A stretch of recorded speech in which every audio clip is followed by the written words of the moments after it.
सोचा करती थी, कैसा खुदा है जो अपने बेटे के साथ ऐसा सलूक करे या होने दे। यानी सलेब पर चढ़ाए जाने और ट्रिनिटी के बारे में बहुत सी बातें थीं जो मेरी समझ से बाहर थीं।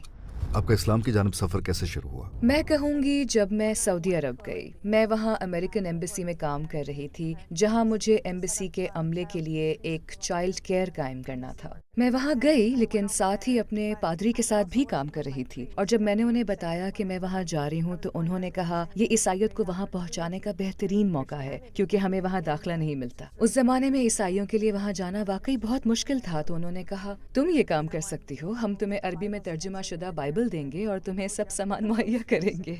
तुम वो शख्स बन सकती हो जो उन्हें जीसस की मोहब्बत के बारे में सिखाएगी, क्योंकि वो इससे वाकिफ नहीं है। ये एक गैर मुहस्सिब मुआशरा है और उनको कुछ पता नहीं, लिहाजा उन्हें यसू की मोहब्बत और मरियम को जानना होगा। इसी नीयत से मेरा सफ़र शुरू हुआ। मैं इसी मकसद से वहाँ गई, और जब मुझे सऊदी लोगों से बात करने का मौका मिला, तो मैंने महसूस किया कि अगरचे मुझे कुरान का कुछ इल्म नहीं था, लेकिन उन्हें बाइबल का इल्म था। वहाँ बहुत लोग बाइबल जानते थे, वो सिखाई गई तालीमात से बखूबी वाकिफ थे। उन्हें जीसस के बारे में मुझसे ज्यादा मालूम था। जब मैं उनको जीसस के मौजज़ात बयान करती, तो वो अलग मौजज़ात बयान करते। उन्होंने बचपन में बोलने के मौजज़े का जिक्र किया और फिर दूसरे मौजज़ात भी सुनाए। फिर उन्होंने मैरी का जिक्र किया। वो मुझे सूरह मरियम के बारे में बहुत खूबसूरत बातें बताते, और खजूर के दरख्त दौरान जिज की वो उससे खजूरें हासिल कर रही थीं।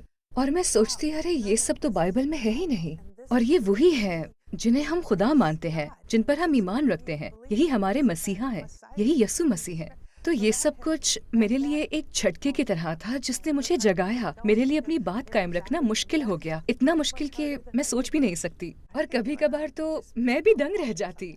मुझे कहना पड़ता, रुको, मैं चर्च फोन करके पूछती हूँ, और मैं घर फोन करके पूछती, ये क्या है, ये क्या मौजज़ा है। वो कहते ऐसा कोई मौजज़ा नहीं है, जीसस ने बचपन में बात नहीं की। मैं कहती नहीं, उन्होंने कहा है, ये उनकी किताब में लिखा है। और वो हैरान होते, क्या, यानी उन्हें भी इल्म नहीं था। ये तब की बात है जब ना लोग मुझे जानते थे, ना ही इंटरनेट मौजूद था। ये 80 की दुहाई की बात है। तब हमारे पास सेल फोन्स वगैरह नहीं होते थे, यानी उस वक्त जानने का कोई मुनासिब तरीका नहीं था। जब आप पहली बार सऊदी अरब गई तो क्या आपने काबा देखा? मैंने दोबारा फोन किया अपने घर, चर्च और पादरी को, और कहा यहाँ ऐन वस्त में एक डब्बा सा है जिसके गिर्द लोग चक्कर लगा रहे हैं और चाहते हैं कि मैं भी जाऊँ। मैंने यही कहा, माफ कीजिएगा, क्योंकि मैं नहीं जानती। ये लोग गोल चक्कर लगा रहे हैं और चाहते हैं कि मैं भी देखूं। तो मेरे पादरी ने कहा, नहीं नहीं नहीं, ये लोग गलत हैं, ये इब्राहिम का घर नहीं है, नहीं नहीं, ये जगह ही गलत है, मत जाना, ये बिल्कुल बेमायने बात है। और मैंने कहा, अच्छा शुक्रिया। मुझे डिनर्स पर बुला